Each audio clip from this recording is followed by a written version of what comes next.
Si tienes alergia es posible que te hayas encontrado con alguna de las siguientes situaciones. Vas a casa de una amiga y empiezas a estornudar. Piensas, ¿será otro resfriado? ¿Será COVID? Se lo comentas a tu amiga y te confiesa que ha adoptado a un lindo perrito. Sales a la calle y hace un día espléndido. El sol brilla, los pajarillos cantan, los árboles florecen y tú vas y estornudas. Llega la primavera y a ti no te hace especial gracia. Estás en un restaurante al que llevas tiempo queriendo ir y te pides un plato que parecía irresistible. Pegas un primer bocado y ¡pum!, se te ponen en los labios como dos morcillas. El plato llevaba marisco.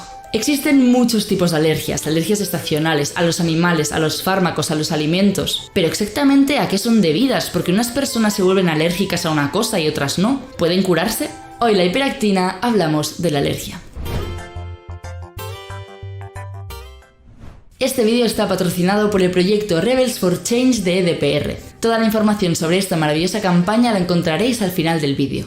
¿Qué haríamos sin nuestro querido sistema inmunitario? Esa red de moléculas, células, tejidos y órganos que forma parte de un complejo sistema de defensa preparado para enfrentarse a cualquier tipo de amenaza que se atreva a ponernos en peligro. Desde una bacteria a un parásito, desde un virus a una célula cancerosa. En nuestro día a día nos acechan todo tipo de peligros y está claro que sin un buen sistema de defensa que fuera eficaz para defendernos contra ellos, hoy en día no estaríamos aquí. Y dicho esto, parece lógico pensar que cuanto más fuerte sea esa defensa, mejor. Pero en la realidad esto no funciona así. Cuando nuestro sistema inmunitario se pasa de rosca, da lugar a todo tipo de problemas entre los que se encuentran las alergias. Una alergia no es más que una reacción exagerada del sistema inmunitario ante sustancias que a priori son inofensivas. Y digo a priori porque para el resto de personas esas sustancias son inocuas, pero para la persona alérgica pueden llegar a ser muy peligrosas. Estas sustancias extrañas contra las que sobrereacciona el sistema inmunitario es lo que llamamos alérgenos. Existen muchos tipos de alérgenos, de ahí que existan muchos tipos de alergias, y pueden colarse en nuestro cuerpo de formas muy distintas. Por ejemplo, tenemos alérgenos que provocan una reacción alérgica al entrar en contacto con nuestra piel, como por ejemplo algunas plantas, animales, el polen o el látex. Hay alérgenos que atraviesan directamente la piel, como las picaduras de abeja y otros insectos. Otros alérgenos entran en nuestro cuerpo a través de la ingestión, como los alimentos o los fármacos, y otros los inhalamos al respirar, como el polen, el polvo, el moho o partículas de la piel de los animales.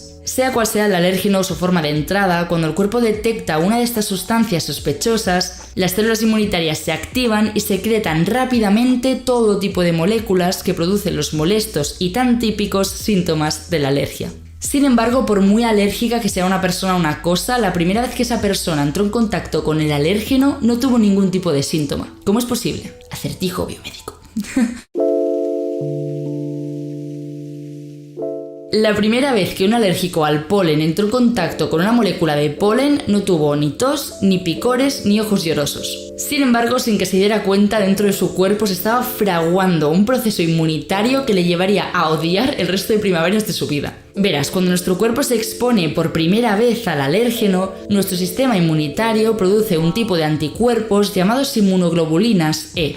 Recordemos que los anticuerpos son esas moléculas del sistema inmunitario que se encargan de reconocer a sustancias extrañas o peligrosas que puedan entrar en nuestro cuerpo, para alertar así al sistema de defensa de que ha entrado un intruso al que hay que destruir. Son como una especie de detectores de peligro. Por eso, las inmunoglobulinas E que produce el cuerpo al entrar en contacto por primera vez con un alérgeno tendrán la función de reconocer a ese alérgeno cuando volvamos a toparnos con él. Y eso no es todo. Una vez fabricadas, las inmunoglobulinas E se adherirán a la superficie de unas células inmunitarias muy importantes en la alergia, los llamados mastocitos. Los mastocitos se encuentran repartidos por los tejidos de nuestro cuerpo, aunque se concentran especialmente en aquellos que conforman una barrera con el exterior, como el aparato respiratorio, el tracto gastrointestinal y la piel. Los mastocitos son además súper reconocibles porque contienen unos gránulos en su interior con todo tipo de sustancias que serán importantes en las reacciones alérgicas. Total, que en este punto, cuando nuestro cuerpo sintetiza inmunoglobulinas E contra un alérgeno y las adhiere a la superficie de los mastocitos, se produce lo que llamamos sensibilización.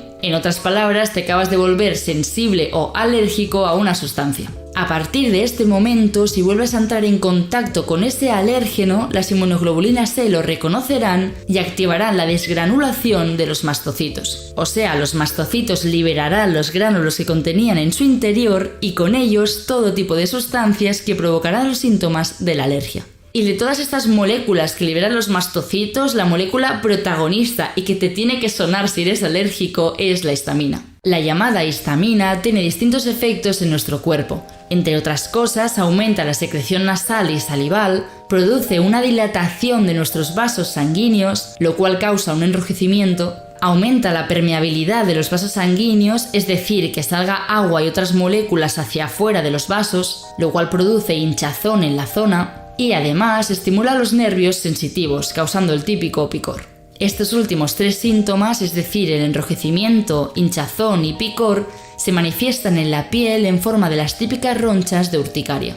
En otras palabras, la histamina es en parte responsable de los síntomas de la alergia, como el goteo nasal, la tos, los estornudos, los ojos llorosos, el picor o la inflamación de las membranas mucosas. Con todo esto, la histamina tiene un objetivo muy claro: expulsar lo más rápido posible del cuerpo a ese alérgeno. Y a pesar de que esto es una buena causa, lo cierto es que en algunas ocasiones la respuesta alérgica que desencadena nuestro cuerpo puede irse de las manos y extenderse por todo el organismo, pudiendo llegar a producir la muerte. Esto es lo que se conoce como anafilaxia. En la anafilaxia se produce una reacción alérgica muy fuerte que se extiende más allá de la región que entró en contacto con el alérgeno, afectando a otras zonas del cuerpo.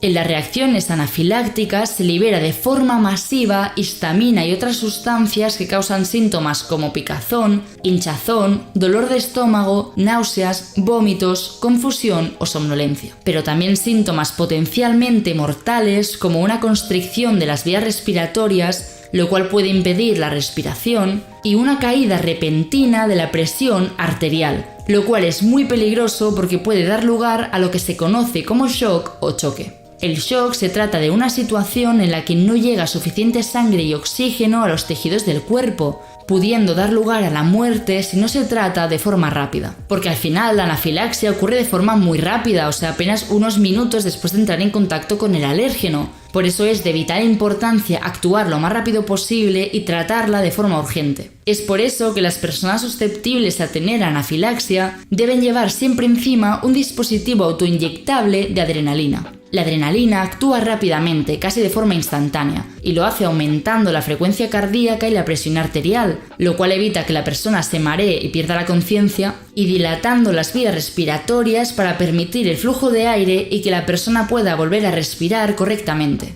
Y claro, después de ver esto, puede ser que te preguntes, ¿todos los alérgicos son susceptibles de tener anafilaxia? Pues aunque al final depende de cada persona, sí que es cierto que existen algunos tipos de alergia que son más susceptibles de provocar reacciones anafilácticas, como por ejemplo la alergia a ciertos medicamentos como los antibióticos, a los alimentos como los cacahuetes, la leche, el huevo o el marisco, a las picaduras de insectos como las abejas y por último al látex. Como ves, no solo existe una gran variedad de alergias, sino que al final cada persona puede reaccionar de forma distinta ante una misma sustancia, e incluso ante un mismo alérgeno. ¿Pero por qué ocurre esto? O sea, ¿por qué algunas personas se vuelven alérgicas a ciertas sustancias y otras no? Pues como siempre, no hay una única respuesta.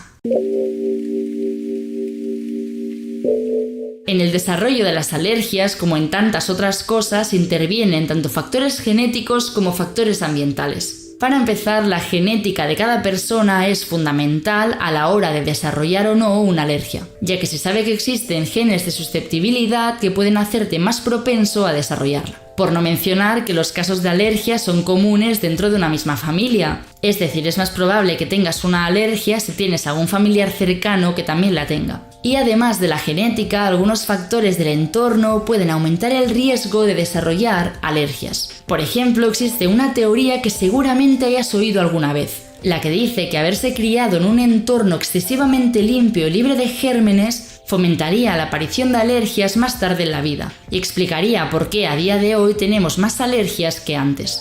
Esto es conocido como la hipótesis de la higiene y fue propuesta por primera vez en 1989 cuando un estudio observó que aquellos bebés nacidos en una casa con muchos hermanos eran menos susceptibles de sufrir algunas alergias más adelante en la vida. Con los años y con los nuevos descubrimientos que se han ido haciendo sobre la tremenda complejidad del sistema inmunitario o sobre el importantísimo papel de la microbiota en la salud de nuestro cuerpo, esta hipótesis de la higiene se ha ido matizando con el tiempo. Por ejemplo, a día de hoy se cree que la exposición durante la infancia a una amplia gama de microorganismos no peligrosos ayudaría a enseñar al sistema inmunitario a reaccionar de forma adecuada ante las amenazas. Y esto tiene sentido porque los microorganismos son mucho más importantes para nuestra vida de lo que creemos. Desde que estamos en el útero de nuestra madre, nuestro intestino se va colonizando de microorganismos que formarán parte de la llamada microbiota. Desde el momento en que nacemos y a medida que crecemos e interactuamos con el mundo que nos rodea, acumulamos microorganismos en nuestra microbiota. Una microbiota que tendrá un papel esencial, entre otras cosas, en educar a nuestro sistema inmunitario para que funcione correctamente. Este sería el motivo por el que crecer en entornos demasiado limpios y libres de gérmenes e incluso nacer en familias con menos hijos, como planteó aquel primer estudio, podría limitar la cantidad de microorganismos a los que nos exponemos de pequeños. Pero es importante remarcar que esto va más allá de la higiene.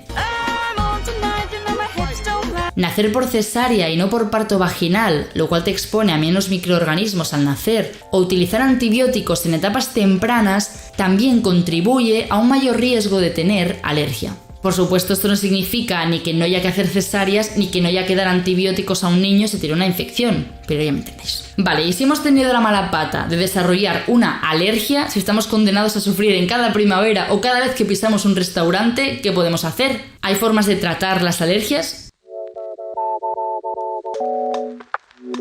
A ver, para empezar voy a decir algo bastante obvio, y es que el mejor tratamiento preventivo para una alergia es evitar o eliminar por completo el alérgeno, pero como comprenderás, esto no siempre es posible. Por eso, si eres una persona alérgica, seguramente te suenen los antihistamínicos. Se tratan de medicamentos que, como su nombre indica, bloquean la acción de la histamina en nuestro cuerpo. A estas alturas del vídeo ya sabrás que la histamina es la responsable, entre otras, de muchos de los efectos de la alergia. Los antihistamínicos impiden que la histamina cause todos estos efectos, aliviando así los síntomas de la alergia. Los antihistamínicos son el medicamento que no suele faltar en casa de un alérgico, pero como podrás deducir, más allá de aliviar los síntomas, no pueden curarte la alergia. Es por eso que en los últimos años tal vez hayas oído hablar de las vacunas contra la alergia. Consisten en un tratamiento a largo plazo en el que la persona recibe inyecciones con dosis cada vez mayores del alérgeno para ir reduciendo con el tiempo la sensibilidad al mismo. Normalmente estas vacunas se utilizan para alergias en las que es prácticamente imposible evitar el contacto con el alérgeno, como ocurre con el polen, los ácaros del polvo o las picaduras de insecto. ¿Y funcionan estas vacunas? O sea, ¿son efectivas? Pues la verdad es que depende de la persona. Hay algunas personas que notan una mejoría duradera de los síntomas de la alergia y hay otras que no. No solo eso, sino que además es un tratamiento muy largo. Para que te hagas una idea, se tarda de entre 3 y 5 años en completar la terapia.